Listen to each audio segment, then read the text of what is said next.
बुद्ध इथे जन्मले, हे विश्व जीवाचे घर समजुनी ज्ञानदेव संदेश देऊनी गेले. महावीर पैगंबर गौतम बुद्ध येथेच अवतरले. शांतीचे हे नंदनवन मग ग्रहण तसे होऊ लागले. देशापेक्षा धर्म श्रेष्ठ, धर्मापेक्षा जात श्रेष्ठ ही उक्ती झाली. भारताच्या स्वर्गाला रक्ताची अंघोळ मिळाली. शांतीदूताच्या पंखामध्ये अशांतीची कट्यार घुसली आणि मग विश्वासाठी शांतीचे पसायदान मागणाऱ्या ज्ञानेश्वरांची आठवण आली. नमस्कार, मी स्पर्धक क्रमांक 1 एक असा विषय मांडतीये तो फक्त वर्तमानपत्राच्या मथळ्यापुरता मर्यादित नाही, तर तो प्रत्येक भारतीयाच्या हृदयाला जखमा करतो, घराघरात दुःखाचं सावट पसरवतो. अर्थातच तो विषय म्हणजे भारत दहशतवादाच्या भोवऱ्यात. मित्रहो, एका आईनं परवाच आपल्या मुलाला शेवटचं पाहिलं. एका बहिणीनं राखीचं स्वप्न उराशी बाळगलं.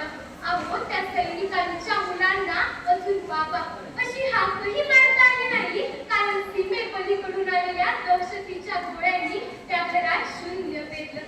मित्रहो, कधी विसरू शकतो का आपण 1999चं कारगिल युद्ध, ज्यावेळी शूर जवानांनी बर्फाच्छादित लोकांवर प्राण सोडले?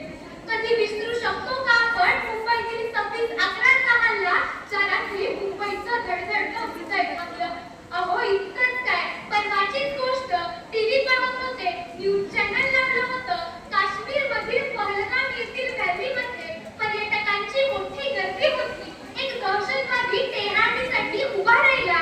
इतरांनी पर्यटकांना गाठत त्यांना नाव आणि धर्म विचारला. ज्यांच्यावर संशय आला त्यांना पुराणबद्दल सांगितलं आणि जे मुस्लिम नव्हते त्यांना गोळ्या झाडून ठार केलं. कुटुंबासमोर, पत्नीसमोर, मुलांसमोर हिंदू पर्यटक मारले गेले. मित्रहो, या हल्ल्याने दाखवून दिलं की दहशतीचा चेहरा हा कोणत्याही सीमांनी बांधला जात नाही, तर तो रात्रीच्या अंधारात घुसतो, घराघरात मातांच्या डोळ्यात अश्रू देतो आणि लहानग्यांच्या भविष्यावर काळं कुटुंब टाकतो. मित्रहो, भारत ही फक्त भौगोलिक सीमा नाही, तर आपल्या सैनिकांच्या शौर्याने, नागरिकांच्या प्रेमाने आणि हजारो वर्षांच्या संस्कृतीच्या परंपरेने बनला आहे.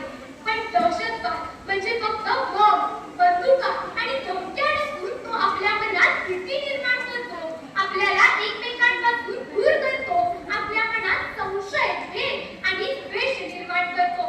मित्रहो, आज दहशतवादाचं खरं उद्दिष्ट हेच आहे की आपल्यातील एकतेला फोडणं. पण आपल्याला हेच